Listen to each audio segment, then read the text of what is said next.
kanya-kanyang birthday celebrations ang Sparkle Stars na sina Jessica Villarubin, Anthony Constantino at Heath Hornales. Paano kaya sila nag-celebrate ng kanilang extra special day? Alamin ang latest hatid ni Athena Imperial.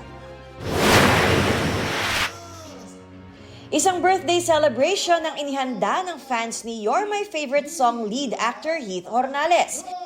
Game na nakipag-bonding si Heath sa kanyang supporters. Thank you po sa lahat ng support na binibigay niyo po sa akin.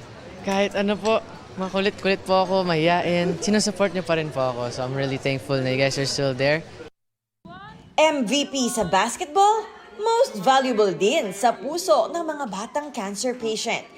Pinili kasi ni Anthony Constantino na mag-celebrate ng kanyang 24th birthday sa isang temporary shelter sa pediatric cancer patients.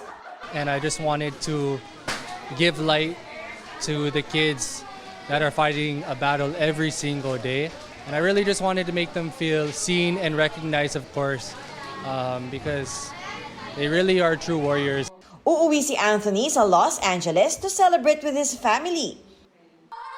Si The Clash Season 3 Grand Champion Jessica Villarubin, idinaan sa pagbirit ang kanyang 30th birthday celebration. As a champion singer, may gustong ma-achieve si Jessica. Magkaroon ako ng isang song na pag gano'n ako, alam mo yung gano'n. Hit song yung pag-gano'n. Wow, hit song! Bukod sa wish sa career, may gusto rin daw siyang matupad para sa kanyang pamilya bilang isang breadwinner. Isa sa wish ko na makapag-travel kami abroad kasama yung family ko. Athena Imperial nagbabalita para sa GMA News.